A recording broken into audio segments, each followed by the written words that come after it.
በመድረኩ የመክፈቻ ንግግር ያደረጉት የከፋ ዞን ባህል ቱሪዝምና ስፖርት መምሪያ ኃላፊ ወይዘሮ ታሪኳ ታከለ ባስተላለፉት መልእክት የከፈቾን ብሔር ታሪክ ባህልና ቅርስ የሚገልጽ ማሽከሮን በአገር ደረጃ ከማስተዋወቅ ባሻገር ዓለም አቀፋዊ ይዘት እንዲኖረው የተደረገው ተስፋ ሰጪ ውጤት አስመዝግበዋል ብለዋል። የከፋ ማህበረሰብ ነጸብራቅ የሆነው ማሽከሮ ለትውልድ በማሻገር ከሀገር አልፎ ዓለም እንዲያውቀው በበጀት ዓመቱ ከክልል እስከ ፌደራል ባደረግነው ከፍተኛ የሆነ የሥራ ግንኙነትና ቅንጅታዊ የሥራ እንቅስቃሴ ስንናፍቅ የነበረው ዘመን ጊዜው አሁን ሆኖ እነሆ ተግባሩን አንድ ብሎ ሊጀምር የምስራች በማሰማቱ እንኳን ደስ አላችሁ፣ እንኳን ደስ ያለን። የኢትዮጵያ ቅርስ ባለስልጣን ምክትል ዋና ዳይሬክተር አቶ ኤልያስ ሽኩር እንደገለጹት የኢትዮጵያ ቅርስ ባለስልጣን ዘመን ተሻጋሪ ባህልን በማጥናት ለዓለም ለማስተዋወቅ እየሰራ እንደሚገኝ አስረድተዋል። የከፈቾ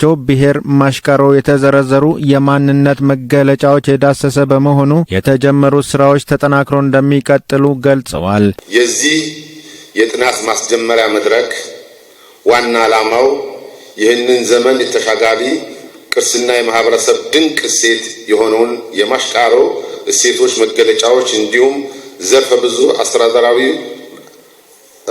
እሳቤዎች በማጥናትና በመሰነድ ለዓለም ማሳወቅ ሲሆን ለዚህ ስራ የኢትዮጵያ ቅርስ ባለስልጣን የምርምር ቡድን ከደቡብ ኢትዮጵያ ክልል እና ከካፋ ዞን በጋራ የሚሰራ ይሆናል። በባህልና ቅርስ ላይ ጥናት መደረጉ በአግባቡ በመጠበቅና በማልማት የማህበራዊና ኢኮኖሚያዊ ተጠቃሚነትን ለማረጋገጥ እንደሆነ አስረድተው በየደረጃው የሚገኙ አካላት የድርሻቸውን እንዲወጡ ጠይቀዋል። የደቡብ ምዕራብ ኢትዮጵያ ሕዝቦች ክልል ባህል ቱሪዝምና ስፖርት ቢሮ ኃላፊ አቶ ፋንታውን ብላቴ ባህልና ታሪክን በማልማት የምናስተዋውቅበት ጊዜ ላይ እንገኛለን ሲሉ ገልጸዋል። የከፍቾ ብሔር ማሽከሮ ከማንነት መገለጫ ባለፈ ባህላዊ አስተዳደር ስርዓት የሚገለጽበት፣ ጀግንነቱ የሚገለጽበት፣ ደስታው የሚገለጽበት፣ እርቀ ሰላም የሚገለጽበት በአጠቃላይ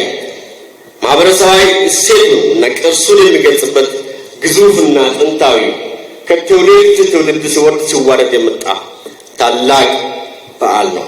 የከፋ ዞን ዋና አስተዳዳሪ አቶ እንዳሻው ከበደ የማሽከሮ በዓል መከበር በብሔረሰቦች ዘንድ አንድነትንና መከባበርን እያጎለበተ ነው ብለዋል። በዓሉ የካፈቾ ካፋ ስንል እንግዲህ ካፈቾ ናይና ጻራን አንድ ላይ አድርገን ነው እየተነጋገርን ያለ ነው።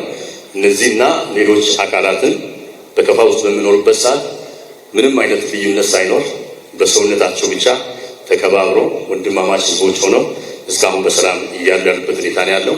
ያሉ ችግሮች ካሉም ቅድም በተባለው መሰረት ችግሮቻቸውን እየፈቱ ለሰላም ቅድሚያ እየሰጡ ያሉበት ሁኔታ ነው ያለውና ለሰላም መጠናከር ማሽከሮን ማክበራችን ትልቅ አስተዋጽኦ አበርክቷል ብለን እንናገራለን። ዘርፈ ብዙ እሴቶችን የያዘው ማሽከሮ ለምቶ ለመጪው ትውልድ እንዲተላለፍ የሚደረገውን እንቅስቃሴ ለማስቀጠል ለተደረገው ድጋፍ በየደረጃው ያሉት ኃላፊዎች ምስጋና አቅርበዋል።